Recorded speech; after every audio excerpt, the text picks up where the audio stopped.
តើអាកាសយានិកនៃយន្តហោះចម្បាំងអាចដឹងថាយន្តហោះរបស់ខ្លួនត្រូវបានឡុកជាប់ពីរ៉ាដាសត្រូវដោយរបៀបណាដំបូងយើងត្រូវស្វែងយល់ពីរបៀបធ្វើការរបស់រ៉ាដាជាមុនសិន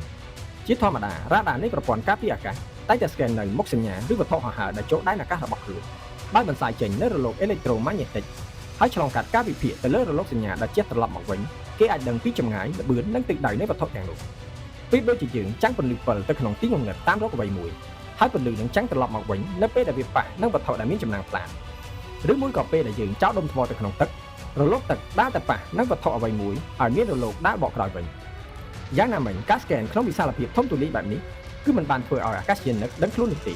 ដល់រ៉ាដាការពារអាកាសត្រៀមបាញ់មីស៊ីលប្រឆាំងយន្តហោះទើបវាត្រូវបានបើកមុខងារតាមដាន tracking mode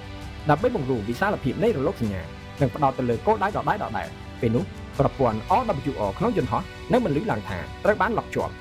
បន្ទាប់មកគឺមានសញ្ញាមួយទៀតព្រមានថាត្រូវបានឡុកជាប់និងគៀកមកជិតខ្លាំងនោះគឺជាក្របមីស៊ីលប្រឆាំងយន្តហោះ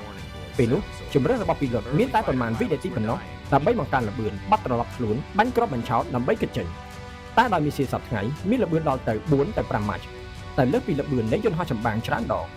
វាប្រៀបដូចជាអ្នកកំពុងជិះម៉ូតូនិងអ្នកបើករថយន្ត F1 ដូចនេះជំរឿនមានតែមួយគត់គឺជិតបំផ្ទុះកៅអីសង្គ្រោះជីវិត